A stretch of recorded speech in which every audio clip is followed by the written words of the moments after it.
आदाब, मैं हूं आपके साथ अबू हुरैरा। अयोध्या मामले में आज फिर सुनवाई टल गई। 2019 इंतखाबात से कबल हर एक की नजर इस हसास मामले पर टिकी हुई है। इस केस के तमाम फरीकों को उम्मीद थी कि आज मामले की सुनवाई के लिए लाहिए अमल तय किया जाएगा, लेकिन जैसे ही सुनवाई शुरू हुई, ड्रामाई अंदाज में मुस्लिम फरीक के वकील राजीव धवन के एतराज पर जस्टिस यूयू ललित ने अपने आप को बेंच से अलग कर लिया और इस तरह आज की समाअत बाकायदा शुरू होने से पहले ही खत्म हो गई। अब अगली तारीख 29 जनवरी तय हुई है। इससे पहले नई बेंच तश्कील दी जाएगी। जल्द सुनवाई और मामले को किसी हतमी नतीजे पर ले जाने के दावे को एक बार फिर झटका लगा है। कोर्ट के तारीख पर तारीख के ऐलान पर सुप्रीम कोर्ट के बाहर कुछ लोगों ने एहतजाज भी किया। अदलिया इस निहायत हसास मामले पर जल्दबाजी में नहीं है, जबकि समाज का एक हिस्सा चाहता है कि इस मामले का जल्द से जल्द कोई हल निकले। सबसे पहले आज की सुनवाई पर और इस पूरे इशू से जुड़ा हुआ हमारी ये रिपोर्ट देखिए, उसके बाद तफसील से इस पर हम बात करेंगे। सुप्रीम कोर्ट ने अयोध्या के राम जन्मभूमि बाबरी मस्जिद आराजी तनाजे की समाअत जुमेरात 29 जनवरी तक के लिए मुलतवी कर दी। चीफ जस्टिस रंजन गोगोई की सदारत वाली 5 रुकनी आईनी बेंच जैसे ही इस मामले की समाअत के लिए बैठी, मुस्लिम फरीक की जानिब से पेश होने वाले सीनियर वकील राजीव धवन ने बेंच में जस्टिस उदय उमेश ललित की मौजूदगी पर सवाल उठा दिया। राजीव धवन ने दलील दी कि अयोध्या तनाजे से ही मुताल्लिक एक मामले में जस्टिस ललित वकील की हैसियत से साबिक वजीर आला कल्याण सिंह की पैरवी कर चुके हैं। ऐसी सूरत में इनको मामले की समाअत से अलग हो जाना चाहिए।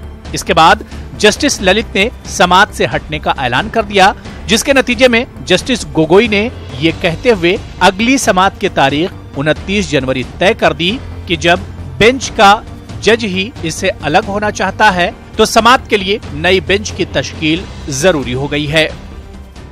अगली तारीख जो होगी वो 29 जनवरी की फिक्स की गई है। 29 जनवरी को जो कॉन्स्टिट्यूशन बेंच होगी वो इस मामले की सुनवाई करेगी। जो डॉक्यूमेंट्स है वो 8000 से ऊपर पेजेज हैं, उसका ट्रांसलेशन 29 जनवरी तक मुमकिन नहीं है। इसलिए ऐसा लगता है कि इसको आगे भी टाला जाएगा ट्रांसलेशन के नाम पे। सुनवाई होगा जल्द से जल्द। राम जन्मभूमि के मुकदमा में नित्य प्रति सुनवाई करके केस फाइनल में पहुंचाया जाए। यह न होकर के और तारीख पर तारीख देने जा रहे हैं, तो ये तो पूरा देश के जनता को भी लग रहा है कि लटका रहे हैं लोग। देखिए, ये काम सरकार का है, कोर्ट का है, इस पे हम कोई टिप्पणी नहीं करते। कोर्ट जो भी करेगा हम जो है उसको मानेंगे। हम साफ कहते हैं कि हम इससे राजनीति नहीं करते। चाहे जो वकील हो, चाहे जो जज हो, जो भी वो करेंगे वो हम लोगों को मानना पड़ेगा। कोर्ट सबूतों के आधार पे चलता है, हिंदू मुसलमान पे नहीं चलता। हमारे यहाँ हिंदुस्तान में तो ये जात बात तो नेता लोग बताते हैं, जात तो नेता पूछते हैं। हिंदुस्तान की पब्लिक आज भी मोहल्ले में लोग जात नहीं पूछते, नेता केवल जात पूछते हैं। कोर्ट में चाहे हिंदू हो, चाहे मुसलमान, चाहे सिख हो, चाहे ईसाई, कोर्ट चलता है सबूतों के आधार पे। हम कोर्ट की बात मानेंगे।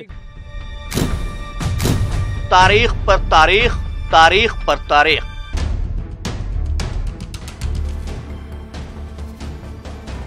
मामले की समाअत के लिए 29 जनवरी की तारीख मुकर्रर करने से कबल जस्टिस गोगोई ने मामले की समाअत के लिए 3 रुकनी बेंच की बजाय 5 रुकनी आईनी बेंच कायम करने से मुताल्लिक धवन के सवालों के जवाब भी दिए। आईनी बेंच में justice S.A. Bobde, justice Raman और जस्टिस D.Y. चंद्रचूड़ भी शामिल हैं। अब समाअत के लिए नई बेंच तश्कील दी जाएगी, लेकिन मामला फिलहाल टल गया है।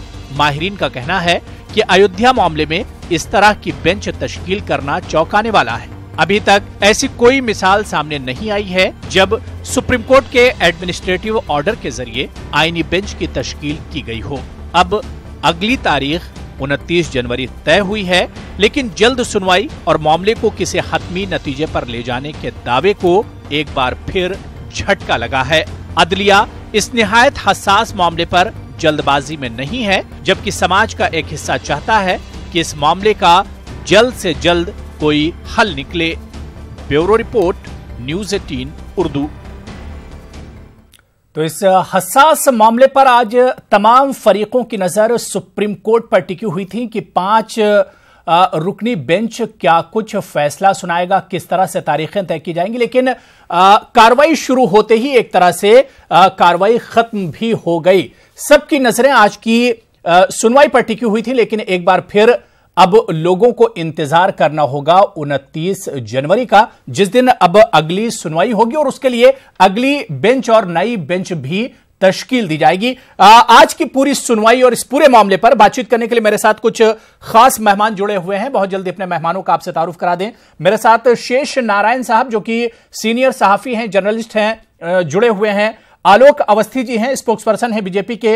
अरुण सावंत जी स्पोक्सपर्सन हैं कांग्रेस के। और एचएस रावत साहब जो कि हिंदू धर्मगुरु हैं, वो भी मेरे साथ जुड़े हुए हैं। कुछ देर में all India Muslim personal law board के मेंबर और इसके अलावा सुफियान निजामी भी हमारे साथ जुड़ जाएंगे इस डिबेट में। अपने तमाम मेहमानों का बहुत इस्तकबाल करते हैं इस प्राइम डिबेट में। सबसे पहले रावत साहब, आपसे ही शुरुआत करना चाहेंगे कि अयोध्या मामले में एक और तारीख मिली।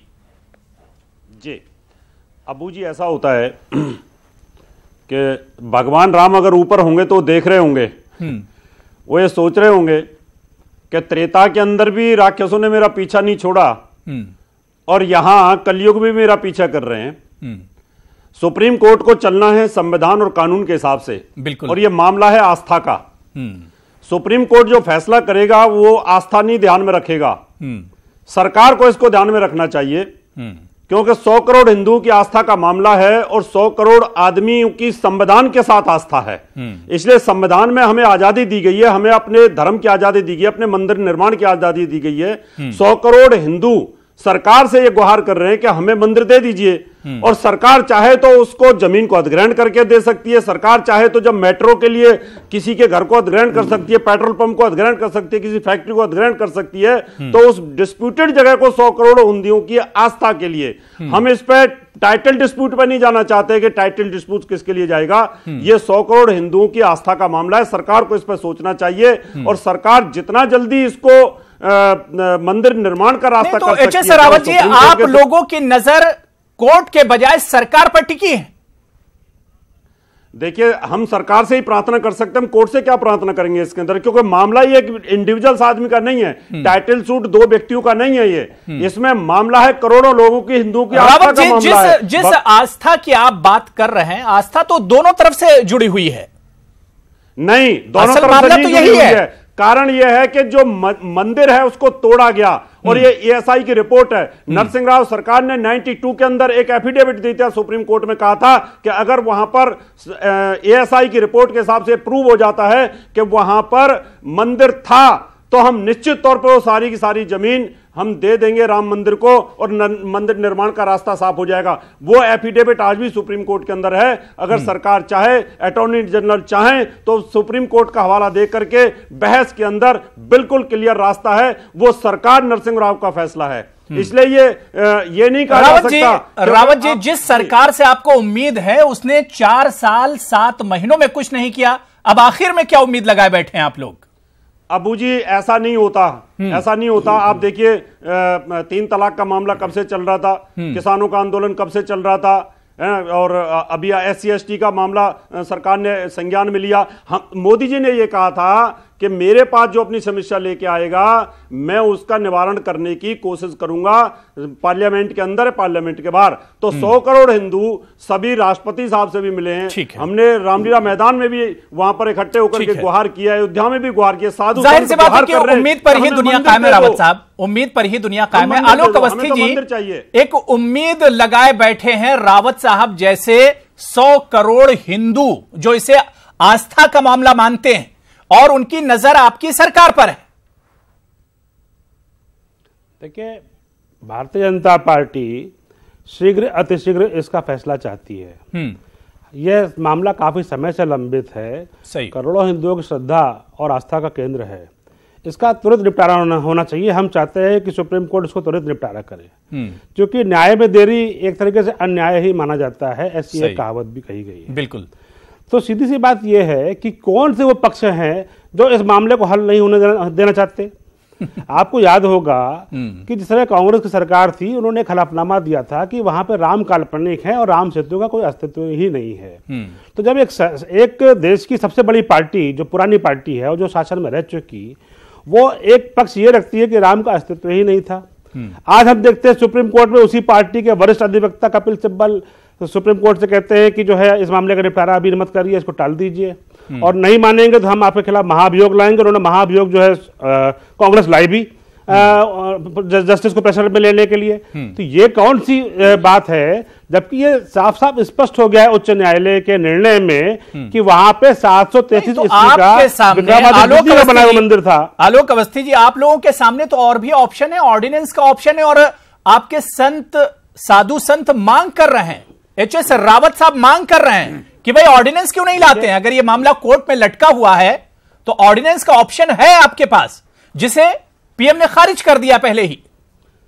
नहीं, खारिज नहीं किया अबू जी। प्रधानमंत्री जी ने जो नए साल में अपने इंटरव्यू में कहा था, उन्होंने कहा था क्योंकि मामला उच्चतम न्यायालय में है जी, और हम उसको देख रहे हैं कि उच्चतम न्यायालय का निर्णय आने की प्रतीक्षा करनी चाहिए। इसका मतलब यह नहीं था कि सारे और जो अधिकार हैं या और सारे जो भी ऑप्शन हो सकते हैं उनसे हम मुक्ति पा रहे हैं। हम उच्चतम न्यायालय का सम्मान करते हैं, और हमने ये भी कहा है कि हम कानून की परिधि में मंदिर निर्माण चाहते हैं और भारतीय जनता पार्टी मंदिर निर्माण उसी परिधि में करेगी। ठीक है। अरुण सामंत जी, जिस तरह से आलोक अवस्थी जी कह रहे थे कि भाई एक ग्रुप ऐसा है, एक फरीक ऐसा है, एक पक्ष ऐसा है जो नहीं चाहता है कि जल्द सुनवाई हो और वो अड़ंगे लगाता रहता है। इससे पहले इस तरह के इल्जाम कपिल सिब्बल जी पर लगते रहे हैं।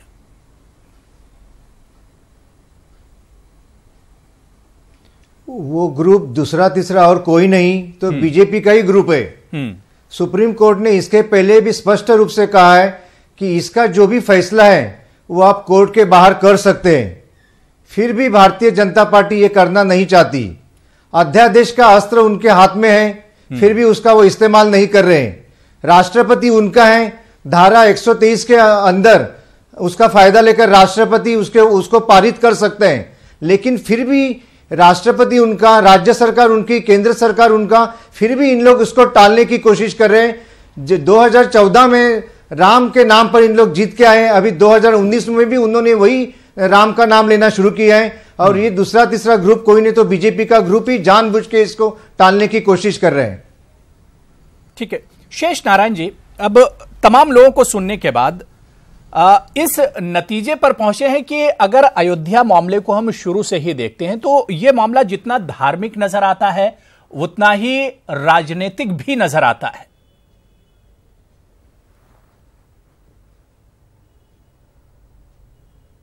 हाँ, धार्मिक राजनीतिक है, शुरू से है, फ्रॉम द डे वन जी। अरे इको आ रही है। बहरहाल अभी जो रावत साहब ने आपको बात कही है, उनकी बात, उसमें जो एक हसास एक इमोशंस की जो मुद्दे हैं उसको उन्होंने रेज किया है, उसमें इमोशंस को एड्रेस किया है उन्होंने। बाकी जहां तक राजनीतिक दलों की बात है, उनको तो आप प्लीज इतने इमोशनल मामले में उनको, ठीक है वो अपना काम कर रहे हैं, उनका काम सियासत है, ये तय होगा मोहब्बत से। जिगर मुरादाबादी में फरमाया है ना, अहले सियासत तो सियासत जाने, अपना तो पैगाम मोहब्बत है जहां तक पहुंचे। इसको मोहब्बत से ही तय किया जाना है। और जब से मुकदमा शुरू हुआ 1949 से आज तक, जीबी पंत ने उसमें खेल किया, जवाहरलाल और सरदार पटेल दोनों चाहते थे लेकिन उन्होंने नहीं किया। के नैयर एक कलेक्टर था उनका, उसको बैठा दिया। क्या क्या नहीं हुआ इस केस में। तो अब तो ये है कि मामला इतना अब जहां तक सुप्रीम कोर्ट के बाद उन्होंने साफ साफ कह दिया कि साहब हम तो टाइटल डिस्प्यूट पे फैसला करेंगे। टाइटल डिस्प्यूट के फैसले में मंदिर थोड़ा ही बनता है। मंदिर बनने के लिए वो तरीका है जो चंद्रशेखर ने ट्राई किया था, सबको साथ बैठाया कि भैया बनाओ। इन लोगों ने 4 साल से 5 साल पहले हुकूमत में आए थे, और अगर ये संजीदा होते तो इन्होंने बैठा के, इकबाल अंसारी साफ साफ कह रहे हैं कि भाई जो मेन जो पार्टी हैं, हाशिम साहब के बेटे, वो कह रहे हैं कि साहब हम तो सुप्रीम कोर्ट का ऑर्डर मानेंगे। सुप्रीम कोर्ट के ऑर्डर के बाद भी मंदिर बनने का कोई रास्ता वहां नहीं है, क्योंकि टाइटल डिस्प्यूट इनका होगा या उनका होगा। तो जाहिर है कि मंदिर बनने के लिए सारे लोगों को साथ बैठाना पड़ेगा। आपने देखा है उसी अयोध्या में उसी मुकाम पे एक स्ट्रक्चर जब टूटा था तो पूरी दुनिया में, कम से कम हिंदुस्तान में तो हर जगह दंगे हुए थे। तो उसका इंतजार करना जो है, इसलिए इसमें केवल सिर्फ हुकूमत की जिम्मा है कि वो बैठाएं लोगों को और बात करें। और जो हुकूमत, जो प्राइम मिनिस्टर देश की पूरी आबादी को रिप्रेजेंट करता है, चाहे डॉक्टर मनमोहन सिंह हो, चाहे जवाहरलाल नेहरू हो, चाहे चंद्रशेखर हो, चाहे विश्वनाथ प्रताप सिंह हो, वो सारे लोगों को बैठाएं और सब भाई ठीक है, आप हम मंदिर हमको बनाना है और आप बनाइए। 100 करोड़ हिंदुओं की बात है, गिरिराज सिंह कहते हैं, तो भैया तुम सरकार हो, तुमने पहला कदम क्या उठाया उसके बारे में? मुसलमानों को जो इकबाल अंसारी से आपने कहा कि साहब ये आप मुकदमा उठा लीजिए, आपने सुन्नी वक्फ बोर्ड से कहा, आप शिया वक्फ बोर्ड से हलफनामा लगवाते रहते हैं, तो आपने कोई सीरियस कदम नहीं उठाया। और मंदिर बनने का जो जहां तक सवाल है वो तो बिना बातचीत के नहीं बनने जा रहा। या तो फिर आप उसको मुद्दे को जिंदा रखें। अभी एक चर्चा हो रही थी, कल एक बुजुर्ग वहां के आए थे, बता रहे थे कि साहब ये लोग तो चाहते ही नहीं मंदिर बनाना, कहते हैं 800 मंदिर ऑलरेडी हैं भगवान राम के, 801 बन जाएगा तो क्या बिगड़ जाएगा। तो इसलिए इन सवाल हुकूमत पे, चाहे वो मनमोहन सिंह को, चाहे नरेंद्र मोदी को हो, उनसे सवाल पूछा जाना चाहिए कि श्रीमान जी आपने क्यों सारे लोगों को बैठा के चंद्रशेखर की तरह मंदिर बनाने की सीरियस कोशिश नहीं की। बाकी मुकदमे का फैसला ये टाल रहे हैं, वो टाल रहे हैं, ब्लेम गेम। और दूसरी बात, पब्लिक सब जान गई है कि कौन क्या टाल रहा है। तो इसलिए अब इनको, अब ये चुनाव तो गया, मुझे लगता है कि वो ट्रांसलेशन का ही 8000 पेजेस का मामला है, वो तो ये चुनाव में तो मंदिर नहीं है, लेकिन इसमें भाषण खूब होंगे कि उन्होंने रोका। आपने एक नमूना देख लिया भी है अपने पैनल पे, और ये बड़े नेता इसको करेंगे। लेकिन अगली सरकार जो मई में आएगी वो नरेंद्र मोदी की भी हो सकती है, वो किसी की भी हो सकती है। ठीक है। ये हम लोगों को कोशिश करना चाहिए, इस कौम को, इस देश के लोगों को, अवाम को, कि भाई आप बैठ के इस मामले को वंस फॉर ऑल सेटल करिए, क्योंकि ये पॉलिटिकली होगा। कोई हल निकलना चाहिए। कब तक ये चलता रहेगा? उछाल देना, हवा देना, मसला कब तक लटकता रहेगा? मसला कब तक हल नहीं होगा? इसका कोई हल निकलना चाहिए। आलोक अवस्थी जी, आपके पास आऊंगा, लेकिन उससे पहले रावत जी, जो बात शेष नारायण जी ने कहा कि भाई सरकार तो संजीदा ही नहीं है, सीरियस वो ले ही नहीं रही है शुरू से इस इशू को। अगर सीरियस लेती, संजीदा होती, तो मसले का कुछ हल निकलता, कुछ रोशनी नजर आती। अबू हुरैरा जी, बिल्कुल शेष नारायण जी ने जो कहा है वो बहुत सच है। अगर सरकार इसमें संजीदा होती, जैसे कि हम लगातार पिछले 4-5 साल से इस मुद्दे को उठा रहे हैं कि भाई मंदिर के मामले में पहल करनी चाहिए, जैसे कि जब उस समय रविशंकर जी ने पहल की थी और उस समय भी ये डिबेट आई थी, तब भी हमने कहा था कि योगी जी को बुला लेना चाहिए, इकबाल अंसारी जी को, और बड़े बड़े जो मुसलमान धर्मगुरु हैं उनको बैठा करके बातचीत करनी चाहिए। लेकिन उस समय भी कुछ इस तरह की स्टेटमेंट आई थी प्रवक्ताओं की और पार्टी की तरफ से कि नहीं हम इसमें जिम्मेवार नहीं है, तो कोर्ट फैसला करेगा। तो उससे थोड़ा हिंदू और साधु संतों का जो विश्वास है वो डगमगा रहा है इस समय। तो हम लोगों की जो स्थिति है बड़ी डगमगा लग रही है। हमें लग रहा था कि भारतीय जनता पार्टी कहीं ना कहीं के नेतृत्व में ये रास्ता साफ होगा। अभी इसलिए संघ को, हमें, विश्व हिंदू परिषद को बार बार खरी खोटी कहनी पड़ रही है सरकार को कि भाई आप बनाइए, राष्ट्रपति से मिलना पड़ रहा है, आंदोलन करने पड़ रहे हैं कि भाई किसी तरीके से आपके पास राइट है, सरकार के पास अधिकार है, आप चाहें तो कर सकते हैं इसको। इसीलिए हमें अभी थोड़ी सी इनसिक्योरिटी, और उनकी बात में सही है कि पहल आप अभी भी पहल नहीं की गई है, अगर सही तरीके से देखा जाए। अगर सरकार अभी आप लोगों के भरोसे को ठेस पहुंची है, जो भरोसा इस सरकार से आप लोगों को था, चाहे वो आरएसएस हो, चाहे वीएचपी हो, या दूसरे जो हिंदू ऑर्गेनाइजेशंस हैं, जो जान रही थी कि जब ये सरकार आएगी तो इस सरकार ने अपने मैनिफेस्टो में भी वादा किया था कि अगर हम अक्सरियत से आते हैं, मेजॉरिटी में आते हैं, तो राम मंदिर बनाएंगे। कहीं ना कहीं रावत जी ठेस पहुंची आप लोगों को।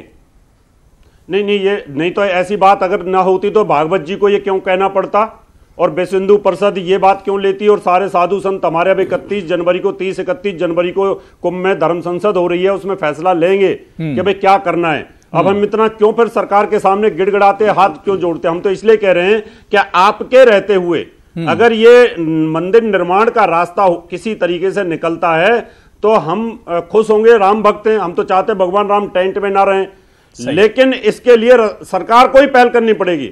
अगर सुप्रीम कोर्ट के फैसले के बाद भी तो पहल करनी होगी ना, कि मोदी जी ने कहा कि भाई रास्ते और खुले हुए हैं। अगर सुप्रीम कोर्ट ही अगर इसमें कोई फैसला हमारे खिलाफ दे देता है या as it is high court के फैसले को इसी तरीके से रख लेता है, तो भी तो कहीं ना कहीं सरकार को आगे आना पड़ेगा इसके अंदर। इसलिए मैं चाहता हूं कि वो सरकार की नीयत पर सवाल उठ रहे हैं कि सरकार संजीदा नहीं है। सरकार ने शुरू से ही से सीरियस नहीं लिया। एक तरह से सीरियस तरीके से अगर सरकार लेती और सरकार के दिल में होता कि हमें राम मंदिर बनाना है, तो शायद उसके लिए कुछ कार्रवाई, कुछ प्रोसेस करती। 4.5 सालों में तो इस सरकार ने नहीं किया। यह इल्जाम आलोक अवस्थी जी हम लोगों की तरफ से नहीं, बल्कि खुद एचएस रावत साहब बैठे, उन्होंने ये बात कही, शेष नारायण साहब ने ये बात कही। देखिए अबू जी, शेष नारायण जी ने काफी विस्तार से बताया इस विषय में, लेकिन सरकार इस पे पहली बात पार्टी नहीं है। लेकिन सरकार के अटॉर्नी जनरल ने सुप्रीम कोर्ट से यह कहा है कि इस मामले की जल्द से जल्द सुनवाई हो, सरकार ये चाहती है। आपको जानकारी होनी चाहिए कि 2010 में माननीय उच्च न्यायालय ने 2/3 बहुमत से वहां पे राम मंदिर मान लिया था और तब से वो अपील लंबित है सुप्रीम कोर्ट में। अच्छा, यूपीए सरकार के कांग्रेस शासन में 5 साल तो कुछ भी नहीं हुआ। हमने जब से शुरुआत करी है उस पर जो सरकार की तरफ से प्रतिनिधि गए हैं और जो रामलला विराजमान और निर्मोही अखाड़े के प्रतिनिधि हैं, उन्होंने अपील करी है, तो उसमें आपको देखा होगा कि वे अनुवाद नहीं हो पाया, 2 साल अनुवाद कराते रहे। आज फिर वो आज जो है उनके वकीलों ने कहा अनुवाद फिर से हमको चाहिए, अनुवाद दोबारा। और इसमें गैर सरकारी लोगों ने, जैसे आपको याद होगा अटल बिहारी वाजपेयी के समय पे जयेंद्र सरस्वती जी और अली मियां ने बहुत गंभीर प्रयास किए थे। उसमें लगभग जो है बातें मोटी मोटी तय हो गई थी, लेकिन सुन्नी वक्फ बोर्ड पीछे हट गया इन टाइम पे और उनको ये बात टूट गई।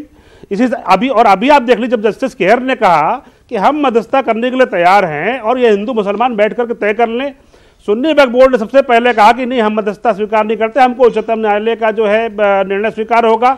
और उसके बावजूद रविशंकर जी ने और सलमान साहब ने, जो मुस्लिम पर्सनल लॉ बोर्ड के जो सदस्य थे, उन्होंने आपस में बात की। क्या नतीजा हुआ कि सलमान साहब को इस्तीफा देना पड़ गया। तो जाहिर सी बात है कि इसकी जड़ में कांग्रेस बुरी तरीके से है। वो चाहती नहीं है कि ये मामला सुलझे और वो उनका मुस्लिम वोट बैंक उनके हाथ से निकल जाए, क्योंकि जब विवाद रहेगा नहीं तो कांग्रेस को कौन पूछने वाला है। 4.5 सालों में आप लोगों ने क्या किया आलोक अवस्थी जी? हमारे करने का अबू जी नतीजा यह है कि आज आप इसकी कॉन्स्टिट्यूशन बेंच गठित हो गई है और आप अब सुनवाई के रास्ते पे आ गए हैं। नहीं तो 10 साल तो आ ही नहीं पाए। और ये मुकदमा आज का नहीं है, आपको याद होगा ये 50 साल से मुकदमे चल रहे थे, जो कि दीवानी से लेके उच्च न्यायालय में चलते रहे। कोई सरकारों ने इसमें कोई पार्टी नहीं बनी थी। हम जब से आए हैं हमने ईमानदारी से प्रयास किया, हमने कोशिश की, लेकिन कानूनी प्रक्रिया कानून की तरह ही निपटाया जा सकता है। उसमें कोई ऐसा नहीं है कि जाकर के कोई जबरन कोई चीज उच्चतम न्यायालय से आप ले सकते हैं, ऐसा संभव नहीं है। ठीक है अरुण सावंत जी, जो इल्जाम आप पर बीजेपी लगाती रही है, या यूं भी देखा गया है कि जब जब चुनाव होते हैं तब तब मंदिर मंदिर और राम राम की याद आती है और जब चुनाव चले आते हैं उसके बाद आराम करते हैं।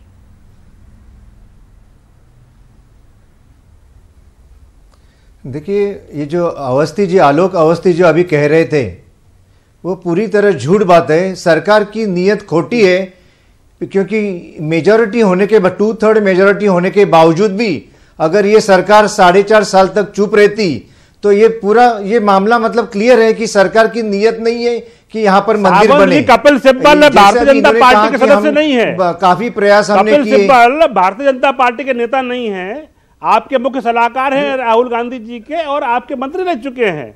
कौन सुप्रीम कोर्ट में गया और किसने धमकाया उच्चतम न्यायालय के न्यायाधीशों को कि हम आपके खिलाफ जो है महाअभियोग लाएंगे? उनको डराया गया। भाई इसका अवस्थी जी, एक मिनट, आप पहली बात नहीं, बीच में मत बोलिए, बीच में मत बोलिए। 2/3 मेजॉरिटी होने के बावजूद भी आप लोग चुप क्यों बैठे? इसका पहले आंसर दे दो। अवस्थी जी, अभी इलेक्शन नजदीक आया तो आप लोग जाग गए। बराबर इलेक्शन के वक्त पे आपको राम का नाम याद आता है, उसके बाद आप भूल जाते हैं। अभी कह रहे कि 100 करोड़ लोग यहाँ पे हिंदू राम का मंदिर मांग रहे हैं। कह रहे हैं ना, आपके जो फर्जी जो बाकी सारे मुद्दे खत्म हो गए क्या? जो मंदिर के बाकी सारे मुद्दे खत्म हो गए? जो है कह देते हैं कि राम का अस्तित्व नहीं है, लोग जो है मंदिर में लड़कियों को छेड़ने जाते हैं। ये आपके पार्टी के अध्यक्ष का ये आपका बयान है सावंत जी। और आप सुप्रीम कोर्ट में जो है आप हलफनामा देते जब आप सरकार में रहते हैं कि राम एक काल्पनिक चरित्र है। आपको एक बात मैं याद दिला देता हूं, तो जब राजीव गांधी पंतप्रधान थे, सावंत जी कर रहे हैं, उस वक्त राजीव गांधी जी ने यहाँ पर आपको शिलान्यास करने के लिए परमिशन दिया था, भारतीय जनता पार्टी ने नहीं। वो माननीय कोर्ट ने दी थी, आपको यही जानकारी नहीं सावंत जी। 1986 में कोर्ट के आदेश से ताला खुला है, 1989 में कोर्ट के आदेश से वहां पे जो है शिलान्यास हुआ है, और 1949 में कोर्ट के आदेश से पूजा हुई है। राजीव गांधी वहां बीच में कहां से आ गए? राजीव गांधी के आदेश से क्या कोर्ट बंदी हुई है? आप ये कहना चाहते हैं? खोलने का आदेश देकर शिलान्यास करने के लिए परमिशन दी? बिल्कुल नहीं, राजीव गांधी का कोई आदेश था। ये कोर्ट में अपीलें थी, कोर्ट ने निर्णय लिया है इस पर।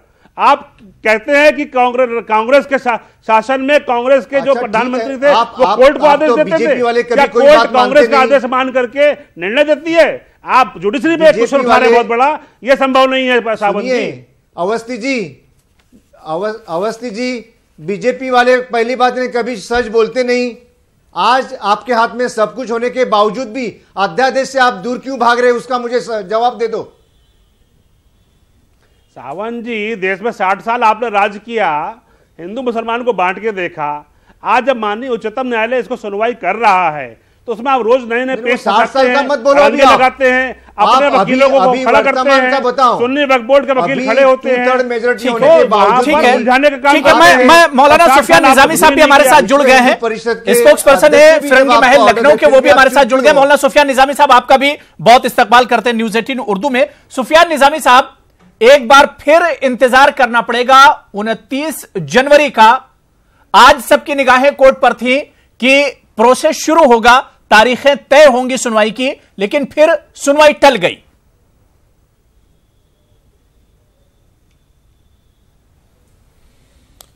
देखिए अबू हुरैरा साहब, ये इस मुल्क का, और बल्कि मैं मुल्क नहीं कहूंगा बल्कि पूरी दुनिया का सबसे बड़ा हसास मामला बाबरी मस्जिद और राम मंदिर का केस है। और जाहिर है कि हर हिंदुस्तानी की ये तमन्ना और आरजू है कि ये केस जल्द से जल्द मंजर-ए-आम पर आए और इसकी जल्द से जल्द फैसला और सुनवाई हो जाए और इसका जो डिस्प्यूट है वो खत्म हो। लेकिन सवाल इस बात का है कि हेलो जी जी, आपकी आवाज आ रही है सुफियान साहब। हेलो जी सुफियान साहब, आपकी आवाज आ रही है, आप बोलिए। कह रहा था कि देखिए ये केस जितना मामूली हम मीडिया जी मैं अबू हुरैरा साहब, मैं ये बात अर्ज कर रहा था कि देखिए इस केस को लेकर जितने इल्जामात और जितनी बातें बीजेपी की तरफ से मुस्लिम पक्षकारों पर की जा रही हैं वो सारी बेबुनियाद हैं। इनका हमेशा से ये इल्जाम रहा है कि साहब, अभी मैंने गुफ्तगू सुनी कि साहब वो कांग्रेस नहीं चाहती थी और मुस्लिम पक्ष नहीं चाहता है। देखिए ये एक बात वाज़ेह है कि जिस कांग्रेस के दौरे इक़्तिदार में मंदिर का शिलान्यास हो, मूर्ति रखवाई जाए और उसी के दौरे इक़्तिदार में मस्जिद शहीद की जाए, अगर वो कांग्रेस इसके लिए जिम्मेदार नहीं है तो फिर कौन है? और दूसरी बात देखिए, सबसे अहम यह है कि अगर आप कहते हैं कि साहब कपिल सिब्बल साहब ने केस लड़ा है, तो कपिल सिब्बल साहब एज एक वकील के वो केस लड़े। जैसे जेठमलानी साहब, आपने उनको केंद्रीय मंत्री बनाया, उन्होंने इंदिरा गांधी के हत्यारे बलबीर सिंह और खैर सिंह का केस लड़ा, तो आपने तो उनको मंत्री बनाया, हमने कोई एतराज नहीं किया। तो बात दरअसल यह है कि यह केस अगर हल होगा तो सुप्रीम कोर्ट से हल होगा। अब सुप्रीम कोर्ट में राजीव धवन साहब जो एक काबिल वकील है, वो क्या बात कर रहे हैं, क्या बात नहीं कर रहे हैं, वो उनकी काबिलियत पर मबनी है। आपके पास जो बेहतरीन वकील है वो आप पेश करिए। अगर राजीव धवन साहब ने इस बात को रखा है और उनकी बात को सुप्रीम कोर्ट के जजेस ने कबूल किया है और माना है कि हां ये कोर्ट से गलती हुई है, तो फिर आप उसको तमाशा बना रहे हैं कि साहब मुस्लिम पक्षकार नहीं चाहते हैं। मुस्लिम पक्षकार कतई तौर पर यह नहीं चाहते हैं कि आप 4 महीने के अंदर योगी आदित्यनाथ साहब के दौरे इख्तिदार में ट्रांसलेशन कराकर दे दें और हम उस ट्रांसलेशन को चेक भी ना करें, तर्जुमे को चेक भी ना करें। तो यह इंसाफ का तकाजा नहीं है। यह एक सबसे बड़ा हसास मसला है। इसमें जितनी देर लगनी हो लगे, लेकिन जब फैसला आए तो कानून की बुनियादों पर हो। तमाम पक्षकारों को यह मौका मिल जाना चाहिए कि फिर इस फैसले के आने के बाद उनको किसी शिकायत का मौका ना रहे। ठीक है। और इस बीच कासिम रसूल इलियास साहब जो कि मेंबर हैं all India Muslim personal law board के, वो भी हमारे साथ जुड़ गए हैं। कासिम रसूल इलियास साहब, आपका भी इस्तकबाल करते हैं। छोटा सा ब्रेक लेंगे, ब्रेक के उस पार आज की सुनवाई पर, क्योंकि सबकी निगाहें टिकी हुई थी, लेकिन एक बार फिर से मायूसी हाथ लगी और अगली तारीख का ऐलान किया गया। 29 जनवरी को अगली सुनवाई होगी, इस पर हम बात करेंगे। तो अयोध्या जैसे हसास मामले पर सुनवाई एक बार फिर टल गई है और अब 29 जनवरी को सुनवाई होगी। लेकिन सवाल यही उठता है कि बार बार तारीख पर तारीख, क्या इससे अवाम के जज्बात मजरू होते हैं? इसी इश्यू पर हम बात कर रहे हैं। मेरे साथ कुछ मेहमान जुड़े हुए हैं। कासिम रसूल इलियास साहब, आज एक बार फिर इस हसास मामले पर तारीख आगे बढ़ा दी गई जी, और दूसरी तरफ अगर देखा जाए तो शायद पहली बार ऐसा हुआ होगा कि सुप्रीम कोर्ट के बाहर कुछ लोग जल्द सुनवाई के लिए एहतजाज कर रहे थे, प्रोटेस्ट कर रहे थे, नारेबाजी कर रहे थे।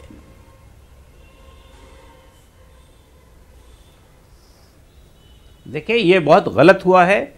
सुप्रीम कोर्ट एक बहुत ही बावकार इदारा है और लोगों को वहां पर एहतजाज और प्रोटेस्ट नहीं करना चाहिए। देखिए, बाज लोग जो है ना इस मसले को साबानों का केस आता है तो 1 लाख आदमी बोट क्लब पर होते हैं, हंगामा। उस समय सुप्रीम कोर्ट का फैसला आपको अच्छा नहीं लगता, पार्लियामेंट में साबुत। रावत जी, बात थोड़ी सी हो जाने दीजिए, फिर मैं आपके पास आता हूं रावत जी, क्योंकि बात कासिम साहब पूरी कर ले। अबू जी, बात तो तरीके से करें। मैं वही कह रहा हूं कि भाई अपनी बात तो कासिम साहब रख लें, उसके बाद फिर आपको मौका दिया जाएगा। इतिहास तो देख लो, साबानो के केस में आपने सुप्रीम कोर्ट की क्या धज्जियां उड़ाई थी, संविधान को आपने जला के रख दिया था। साबुद्दीन मेंबर पार्लियामेंट थे, उसने संसद के अंदर संविधान फाड़ दिया था। आप बात हमें सीख दे रहे हो, बताइए। हिंदू धर्म की बात आती है तो ये सब बेबुनियाद बातें कर रहे हैं। देखिए यहाँ किसी धर्म से जोड़कर बात नहीं की जा रही है। रावत जी, गलत उसमें मत ले जाइए, किसी धर्म से जोड़कर नहीं हो रहा। बस मेरा कहने का मतलब यह था कि वहां पर प्रोटेस्ट हुआ, अदलिया पर, इसका मतलब यह हुआ कि जुडिशरी पर, अदालत पर भरोसा उठ रहा है अवाम का।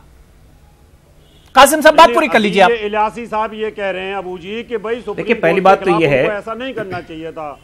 मेरी आस्था का मामला है, अगर डे टू डे इतना डिले हो रहा है तो मेरी बात तो सुन लीजिए पहले आप।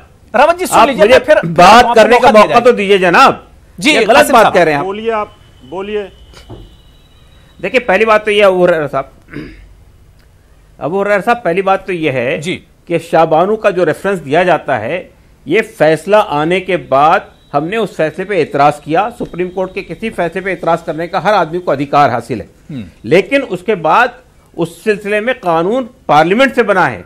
हमने ये नहीं कि, और ये संविधान का कोई उल्लंघन नहीं हुआ, पार्लियामेंट से कानून बना है, पार्लियामेंट को अधिकार है कानून बनाने का। लेकिन जहां तक इस मामले का ताल्लुक है, सुप्रीम कोर्ट में आज हमारे वकील ने, राजू धवन ने, ये मसला इस तरह पेश किया था कि सुप्रीम कोर्ट की ये रिवायत रही है, ट्रेडिशन रहा है कि अगर कोई जज वकालत की हैसियत से किसी फरीक के तरफ से पेश हुआ है तो वो बेंच में नहीं रखा जाता है। हमने इसके बावजूद भी ये कहा था कि हमें कोई एतराज नहीं इनके रहने पर, लेकिन ये रिवायत के बरखिलाफ हो रहा है। इस पर खुद जस्टिस ललित ने यह कहा कि नहीं, वो इस केस में रहना नहीं चाहते हैं, इसलिए कि वो इसमें एक फरीक की तरफ से कंटेम्प्ट वाले मामले में अपीयर हो चुके हैं। पहली बात तो ये समझ लीजिए। दूसरी बात ये कि देखिए, ये एक बहुत हसास मामला है। इसमें 10 यानी 8,000 पेज का इलाहाबाद हाईकोर्ट की लखनऊ बेंच का फैसला है। पेचीदगी थी, अड़चन थी, तो सुप्रीम कोर्ट का जो 5 रुकनी बेंच बनता, उसमें इतनी बड़ी गलती कैसे हो सकती है? उसमें ये कमी कैसे रह सकती है? देखिए, कैसे रह सकती है, वो उस पर बहस करने का कोई हासिल नहीं है, इसलिए कि वो कमी रह गई थी और सुप्रीम कोर्ट ने माना है वो कमी है, चुनाव वो चीज खत्म कर दी गई। मैं बताना चाहता हूँ, 97 का मामला है, इनको पता था, ये उस टाइम भी तो बोल सकते थे। ये जानबूझ करके उसको डिले कर रहे हैं। पता तो इनको था बेंच बन चुकी है और इसमें ललित जी हैं, तो उस समय भी तो ऑब्जेक्शन कर सकते थे। ये इन्होंने डेट पे ऑब्जेक्शन किया, जिससे और डेट आगे बढ़ जाए। ये चाहते ही नहीं कि राम का मंदिर के लिए कोई रास्ता क्लियर हो। नहीं, कासिम रसूल साहब, इतना तो है कि आखिर एतराज का मौका क्यों दिया गया? पहली बात तो समझ ली। नहीं, आप मुझे ये बताइए साहब, परसों बेंच बनी है और कल वो बेंच अनाउंस होकर सामने आई। आज के अखबारात के अंदर है कि बेंच बनी है। आप कह रहे कोई एक क्या नहीं, 5-6 महीने पहले से बेंच बनी है क्या? परसों बेंच बनी है। आज हमने सुप्रीम कोर्ट के सामने वो डॉक्यूमेंट रख दिया जिसके अंदर तो परसों ऑब्जेक्शन कर देते आप, मौजूद थे जब बेंच बनी थी, तभी ऑब्जेक्शन कर देते कि ललित जज साहब नहीं रहेंगे। नहीं, वो परचो तो कर सकते थे ऑब्जेक्शन। आज डेट पे सुनवाई हो रही थी, आपने जानबूझ करके इंटेंशनली आपके हिसाब से सरकार तो काम कर नहीं रही, आप हमें नसीहत दे रहे हैं। रावत साहब, आपके मुकदमा मेरा आपके साथ चल रहा है। आप मुस्लिम पक्षकारों से कह रहे हैं कि हमारे हिसाब से काम निजामी साहब, मेरा ये बड़ा मामला है, मुकदमा चल रहा है, इसलिए आपकी सरकार तो सुन रही है, हमें सुनाने की कोशिश कर रहे हैं। आप मेरी आस्थाओं के साथ आप लोग खिलवाड़ कर रहे हैं। मेरा फैसला नहीं आ रहा है, बेबुनियाद है,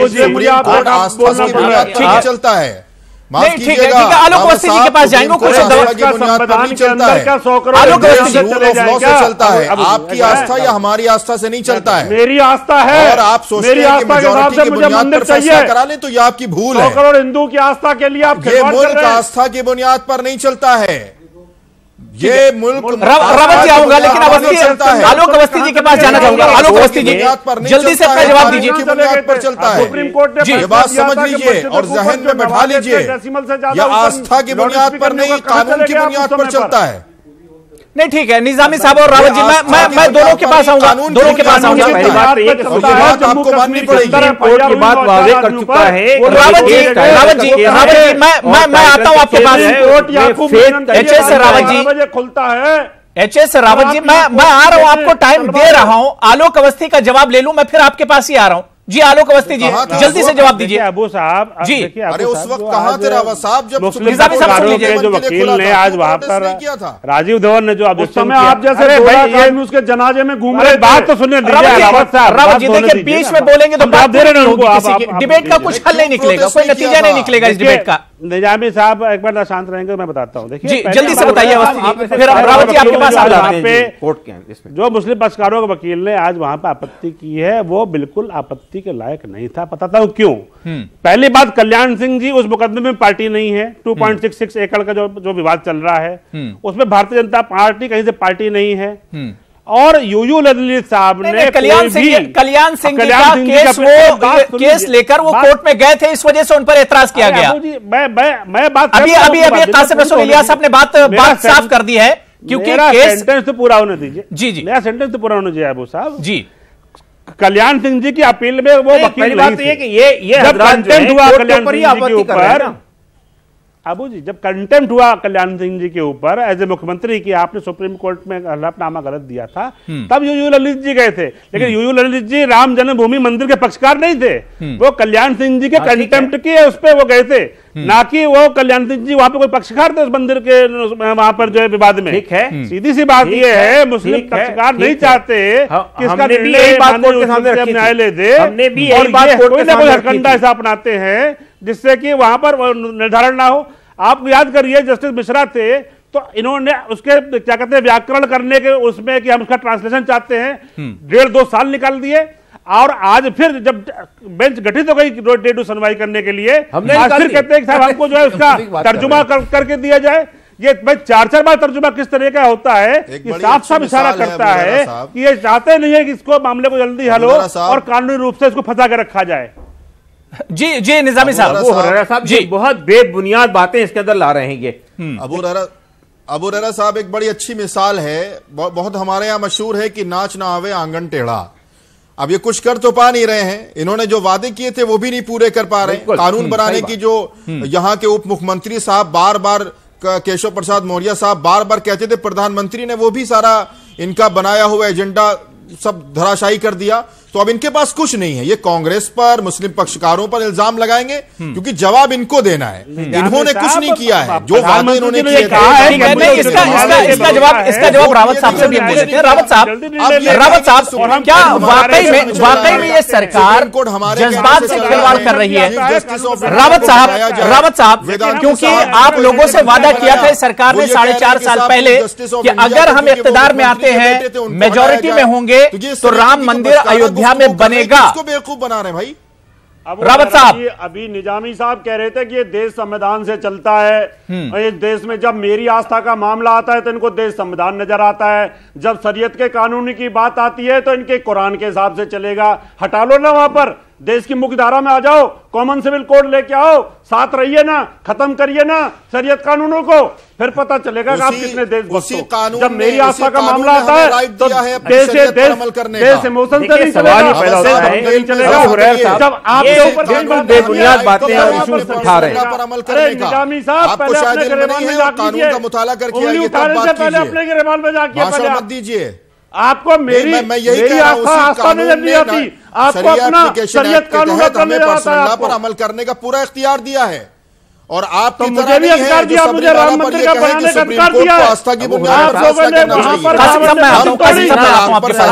उसको मानते हैं, आपकी तरह नहीं है जो ये कहते हैं कि आस्था की बुनियाद पर होगा। मेरी आस्था नहीं है, आप कैसी बात कर रहे हैं? जब आपके ऊपर कोई बात आती है तो आप बोलते नहीं हमारे शरीयत कानून हमारी कुरान है, कर रहे हैं साहब? और जब मेरे मंदिर की बात आती है सबसे ज्यादा कानून को हम मानते हैं, आप से मुसलमानों से क्या बात करेंगे?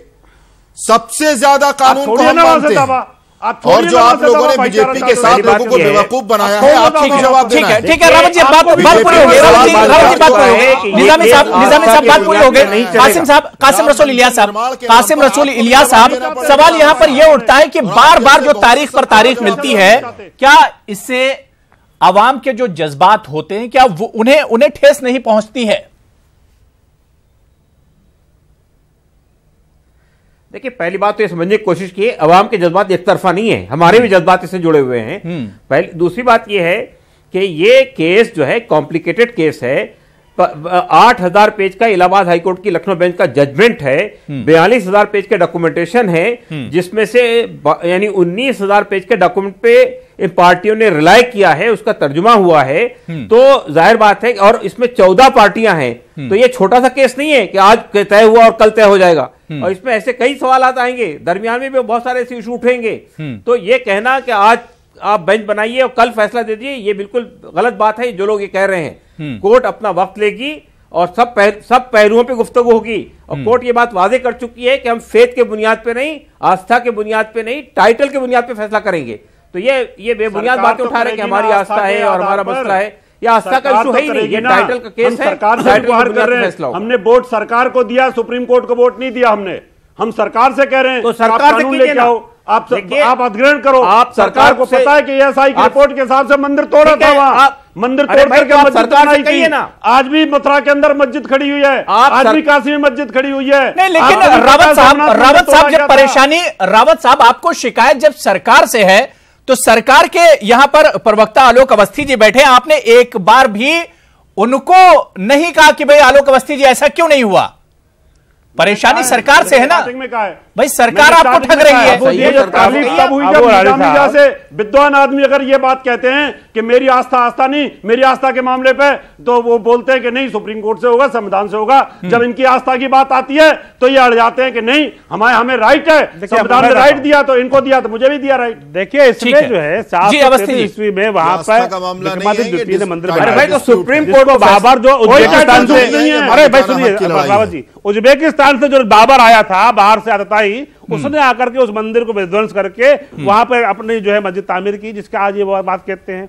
बाबर के जमाने में कल खसरे का मैं उल्लेख करना चाहता हूं, ये लिखा था बलजत राजा दशरथ। गलत बात। अगर आप कानूनी बात नहीं है, मैं बताता हूं, हमने भी इतिहास पढ़ा है, में खसरे में लिखा था बलजत राजा दशरथ और मीर बाकी ने पत्थर लगाया था। ठीक है, आलोक बात हो गई। शेष नारायण जी बहुत देर से इंतजार कर रहे हैं। औरंगजेब शेष नारायण जी खसरे में लिखा था। शेष नारायण जी, आलोक अवस्थी की बात हो गई, बात हो गई, कंप्लीट हो गई। शेष नारायण जी को सुन लीजिए। शेष नारायण जी बहुत खामोश बैठे हुए हैं। शेष नारायण जी, उनको सुनिए, डिस्टर्ब मत कीजिएगा। शेष नारायण जी, मेरा सवाल यह है कि इन 4.5 सालों में आपको क्या लगता है कि पीएम मोदी को भी इस इशू को लेकर कुछ सूझ नहीं रहा है? उन्हें यह नहीं सूझ रहा है कि इसका सिरा कहां से पकड़ा जाए?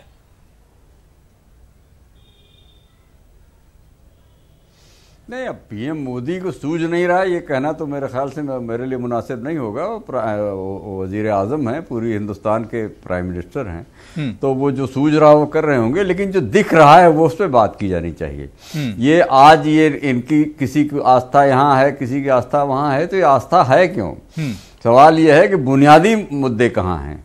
एक मस्जिद जो कि हाशिम अंसारी साहब उसके मुद्दई थे, और वो महंत जी के साथ एक ही रिक्शे पे बैठ के दोनों फैजाबाद कोर्ट जाते थे। बिल्कुल। तो उनमें दोस्ती थी। और लेकिन जब 1985 के इलेक्शन में बीजेपी को केवल 2 सीटें हाथ आईं, तो उन्होंने कहा कि वो अटल जी का गांधीयन सोशलिज्म वाला फलसफा बेकार है, उसको नहीं चलाना है। उन्होंने हिंदू आस्था के सबसे बड़े केंद्र भगवान राम, दशरथ राम को उन्होंने फोकस में लिया और उन्होंने उस मस्जिद को लेके मुद्दा बनाया और मस्जिद को खत्म भी हो गई।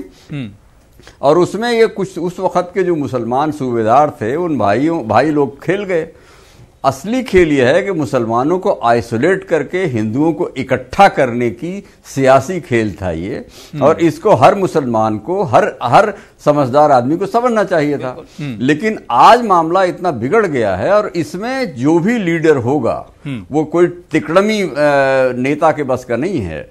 लीडर होगा जो अब इन्होंने कहते हैं रविशंकर गए, रविशंकर क्या अथॉरिटी थी? प्राइम मिनिस्टर को ऑथराइज किया था। बात तो हाईएस्ट लेवल पे होगी ना।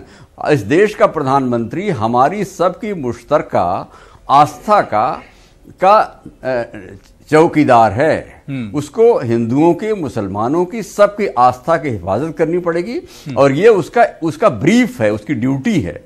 और उसको करने के लिए मुसलमानों को अलग थलग करके क्या करेंगे? 20 करोड़ उनकी आबादी है और एक मस्जिद के बहाने अगर आपने उसको, यानी शेष नारायण जी, आपके कहने का मतलब है कि इस इशू पर सिर्फ सियासत हो रही है। मुझे बहुत तकलीफ सच्चे दिल से इस इशू पर कुछ नहीं किया जा रहा है। एक मिनट अबू हरारा साहब जी, तो सच्चे दिल से करने की जरूरत है मियां, सच्चे दिल से करने की जरूरत है। और इसमें बखुदा सियासत के वोटों के चक्कर में कोई न पड़े। और हर आदमी मुसलमान, मैं जानता हूं हजारों मुसलमानों को जो कि किसी भी हिंदू की सेंटिमेंट्स को हर्ट नहीं करना चाहते।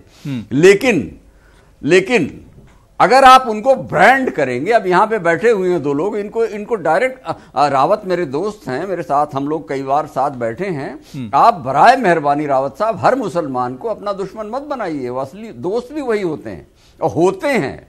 और इसलिए कृपया इस देश को अगर यूनाइटेड रखना है तो ये देश मुसलमानों का भी है और किराएदार नहीं है। वो लोग यहीं के रहने वाले हैं। और आया होगा बाबर, लेकिन बाबर को मुकाबला किसने किया था? कोई हिंदू नहीं गया था, इब्राहिम लोदी ने उससे मुकाबला किया था। समझ रहे हैं आप? तो इसलिए हिंदुस्तान की हिफाजत के लिए मुसलमानों ने कुर्बानियां दी हैं। 1857 की लड़ाई में जो 1,29,000 लोग लटकाए गए थे पेड़ों से, उसमें भाईजान आप रिकॉर्ड देख लीजिए, 1,00,000 अरुण सावंत जी, मुसलमान। अरुण सावंत जी, इस पूरे मामले पे शुरू से सियासती हो रही, जिस तरह से ये सब चीजें रखिए और शेष नारायण जी कह रहे हैं करने के लिए कोशिश करिए। और कांग्रेस बार बार बीजेपी को यह कहती है कि भाई हिम्मत हो तो मंदिर बनाकर दिखाओ। मैं काफी देर से मैं ये डिबेट देख रहा हूं यहां बैठकर, मुंबई में बैठकर। हिंदू जो नेता यहां पर बैठे वो अपनी बात कह रहे हैं, मुस्लिम नेता जो बैठे वो अपनी बात कह रहे हैं, और बीजेपी के जो प्रवक्ता है वो तो सब झूठ बोलने में माहिर है। मैं सिर्फ इतना ही कहूंगा, आज मस्जिद हो या मंदिर हो, हम किसी के भी खिलाफ नहीं है, कांग्रेस पार्टी किसी के भी खिलाफ नहीं है। लेकिन 2/3 मेजोरिटी होने के बावजूद भी सरकार ने कुछ किया और ना करेगा। अगर यहाँ पर राम मंदिर बनना है या बाबरी मस्जिद बनना, ये फैसला जो है सुप्रीम कोर्ट ने इसके पहले भी कहा था कि आप लोग बाहर सभी लोग एक साथ बैठिए। जिस प्रकार से आप डिबेट में बैठते हो उसी प्रकार से आप बाहर एक साथ बैठिए और इसका मसला ढूंढकर निकालिए। लेकिन ये भारतीय जनता पार्टी ना बैठेगी और ना कुछ करेगी। मैं आपको एक बात कहता हूं, राम मंदिर के नाम पे सिर्फ यहाँ पर राजनीति होती रहेगी। इन्होंने ना तो ये राम मंदिर कभी बनाएंगे और ना इनसे कुछ होने वाला नहीं है। लेकिन मैं ये भी बात कहूंगा कि राम मंदिर के नाम पे इन्होंने मुंबई में एक राम मंदिर नाम का रेलवे स्टेशन जरूर बनाया, उसके लिए मैं धन्यवाद दूंगा साहब। जो बात शेष नारायण जी ने कही, बड़ी अच्छी बातें कही। या अब अरुण सावंत कह रहे हैं कि आपस में बैठकर इस मसले का हल निकाला जा सकता था। क्या वक्त अभी बचा है कि बैठकर इस मसले का हल निकाला जाए? देखिए असल में हम लोग हमेशा इस मामले में यही बात कहते रहे हैं कि इस मसले का हल या तो बातचीत से हो सकता है या अदालत से हो सकता है। बातचीत के 3 बार प्रयास हुए हैं, चंद्रशेखर जी के जमाने में, वीपी सिंह के जमाने में, उसके बाद भी प्रयास हुए हैं। खुद कांचीपुरम के शंकराचार्य ने इसकी कोशिश की। लेकिन बातचीत में दूसरा पक्ष सिर्फ एक ही बात कहता है, वो ये कहता है कि आप ये हमारी आस्था का सवाल है, आप इस जगह को छोड़ दीजिए। हमने ये कहा, ये जो बात आप कहते हैं कि यहाँ कोई मंदिर था जिसको तोड़ के मस्जिद बनाई गई है, इसको साबित कर दीजिए। इस्लाम का बहुत क्लियर कट उसूल है कि किसी जमीन पे नाजायज कब्जा करके मस्जिद तामीर नहीं हो सकती। अगर ये साबित कर दिया जाए कि ये किसी मंदिर को तोड़ के मस्जिद बनाई गई है तो हम अदालत में जाने की जरूरत नहीं, हम पहले ही खत्म कर देंगे इस मामले को। लेकिन कोई सबूत पेश करने के तैयार नहीं। जब हमने देखा कि बातचीत से कोई मसला हल नहीं हो रहा है तो हमने फाइनल ये रावत जी क्या ये चांसेस नहीं कि फिर बैठा जाए और इस पर बातचीत के जरिए ही इस मसले को हल किया जाए? क्योंकि कोर्ट से तो बार बार तारीखें मिलती रहेंगी। रावत जी, कोर्ट से बार बार तारीखें मिलती रहेंगी, कब तक इंतजार करेंगे? नहीं, अबू हरेरा जी, अभी शेष नारायण जी ने एक बात कही थी कि रावत जी मुसलमानों की कुर्बानी को आप मत बुलाइए। मैं मानता हूं उनकी कुर्बानी को हम ये नहीं कह रहे कि हम बुला रहे हैं उनका, लेकिन जब मेरी आस्था के ऊपर वो तैयार नहीं, जब मेरे खिलाफ वो इस तरह के फतवे जारी करते हैं रमजान के अंदर कि भाई हिंदुओं की दुकान से सामान मत खरीदना, आप नापाक हो जाओगे, जब इस तरह की अगर बात हमारे साथ गलत बात है, ये इल्जाम सारे मुसलमानों पर सब पे नहीं लगाया जा सकता। इस तरह का इल्जाम सब पे नहीं लगाया जा सकता कि रमजान में कुछ चंद अनासिर होते हैं, शरपसंद अनासिर होते हैं, इस तरह की कार्रवाइयां करते हैं, लेकिन सब पे इल्जाम रावत जी नहीं लगाया जा सकता। ऐसी कोई बात है नहीं, सवाल गलत बात। हम तो गले लगाने के लिए आज भी तैयार हैं। निजामी साहब का एक आखिरी कमेंट ले लेते हैं। और अभी बात कर रहे हैं, हो जाए ये प्रूफ हो चुका है एएसआई की रिपोर्ट के हिसाब से वहां मंदिर था। ठीक है, सुफियान निजामी साहब, क्या बातचीत का कोई ऑप्शन बचता है अभी भी? तो बिल्कुल है, बैठे ये सब लोग, हम तैयार हैं बैठने के लिए। हम तो चाहते हैं, बार बार बोला है कि भाई आप हमें मंदिर दे दो। बिल्कुल बिल्कुल। निजामी साहब 30 सेकंड में फिर वाइंड अप करना है। सुफियान निजामी, आप तक मेरी आवाज आ रही है? फायदा क्या वो बातचीत करने? तो लग रहा है सुफियान निजामी तक हमारी बात नहीं पहुंच पा रही है, लेकिन ये बात में क्या है? जी सुफियान निजामी सवाल करें बीच में। हाँ, मैं ये कह रहा था कि क्या वाकई में 30 सेकंड में जवाब दीजिए, क्या वाकई में चांसेस हैं कि आपस में मिल बैठा जाए और एक बार ये बात बने, मसले का हल निकले?